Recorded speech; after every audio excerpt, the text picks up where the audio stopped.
Here we are at the 2 month period for trying out this idea of growing food with trash, the bags in the ground. You can see here there's a pretty big difference in the rows. I'll actually take you through and you can see some of these rows, and I'm going to show you. You're looking straight across at these various plants, starting from the far side, coming all the way over, and you can see in the distance in these photos the plants that are growing in the ground. Again, most of these plants in the ground were transplanted about a month ago from the bag. So a month ago, these were all even. 2 months ago, they were all seeds.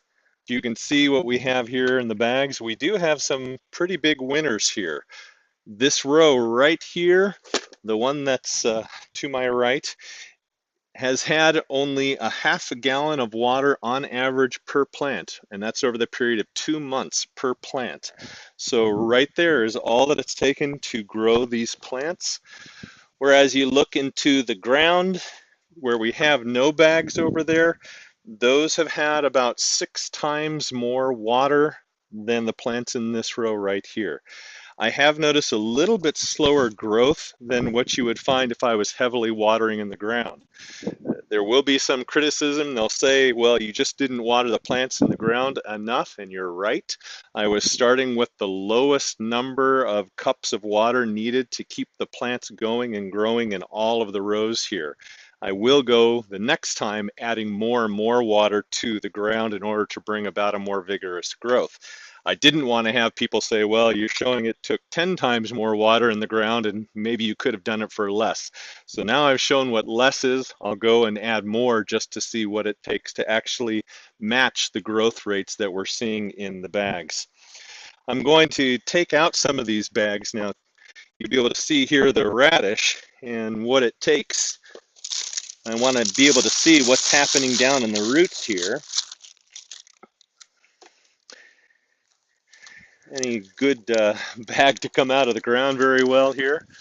And it's a decent sized radish, and this radish here again was about 7 cups of water over the past 2 months.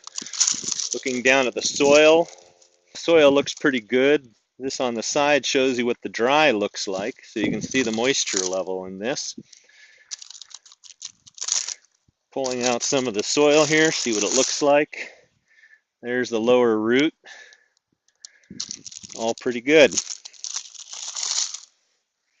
All right, so here's looking at the kale.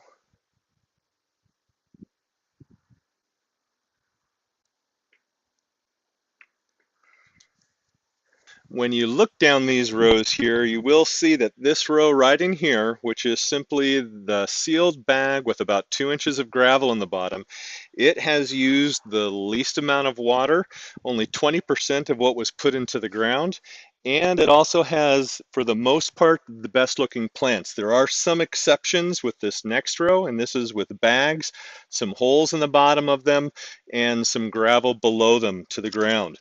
The last one, the row that I was hoping would work the best, appears to not have been doing the best. So it has used a little more water than these other 2 rows, and it has not grown as well. So we've got some very definite winners in here. I find it a little humorous that the lettuce is growing the best, and again, that's what will grow in hydroponics with no problem. Here it is growing quite easily as well. A half gallon of water, and I've got 2 lettuce plants growing in that bag, and the same with the other ones here. And that's what you get with a half gallon of water being consumed by those. So that's it for the results at the 2 month point. Now it is time to begin eating some of these. I won't give a taste test results. We are looking at some of these plants that were damaged a little bit because of the higher moisture, especially I would see in the Swiss chard showed a little bit of water damage. So far so good. The plants have been growing with a lot less water. They have been growing a little bit slower. Some of the plants have been a little sensitive to the high moisture levels in the bags, But for the most part, we have a lot of plants that are growing on very little water. We're looking at 20 to 22% of the water needed for growing in the ground. But again, growing in the ground, we're not even reaching equal height in the plants.